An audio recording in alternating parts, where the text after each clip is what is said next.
The trouble started when I woke up one morning to find my car missing from my own driveway. At first, I thought it had been stolen, but after a few frantic calls, I learned the truth: the HOA had it towed. Their excuse was that I'd been improperly parked, even though my vehicle was well within my property line, fully compliant with both local laws and the HOA's own rules. The arrogance of it all was staggering. They believed they could act as judge, jury, and executioner, punishing me on a whim. I paid the hefty impound fee, but the injustice gnawed at me. They hadn't just taken my car, they had declared war on my right to use my own driveway. That night, I lay awake thinking about how to respond. I could file complaints, maybe even sue, but none of those options would make the kind of statement I wanted. What I needed was something unforgettable. Something that would not only humiliate the board, but also make the entire neighborhood question their authority. That's when the idea struck me: if they thought my car was improperly parked, I would show them what improper parking really looked like. The next week, I made a few calls, pulled some strings, and rented something that would stop traffic, literally. A decommissioned military tank.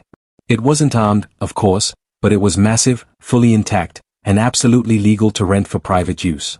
When the transporter dropped it off, jaws dropped all over the cul-de-sac. I guided that steel beast right up my driveway and parked it squarely where my car had been.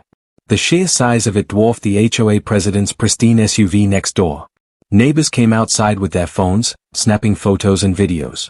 Within hours, images of my new ride were circulating online, drawing laughs and disbelief from thousands of strangers. The HOA was livid. They sent me letters demanding the removal of the tank, citing vague safety concerns. But here's the catch: nowhere in the bylaws was there a single word banning military vehicles, display pieces, or decommissioned equipment on private property. I had combed through every page, and they had nothing on me. Instead of bowing to their threats, I doubled down. I polished the tank, set up lawn chairs beside it, and even hung a sign that read, "Improper Parking Exhibit."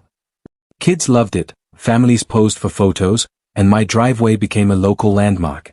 People who had never paid attention to HOA politics before suddenly saw how absurd and petty their enforcement had become.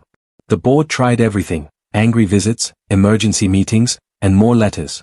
But with no legal ground to stand on, they were powerless. Eventually, they gave up, retreating back into the shadows of their own embarrassment. My tank stayed for weeks, a daily reminder that sometimes the best revenge isn't in words or lawsuits, it's in showing people just how ridiculous their own rules can be when held up to a mirror of pure irony.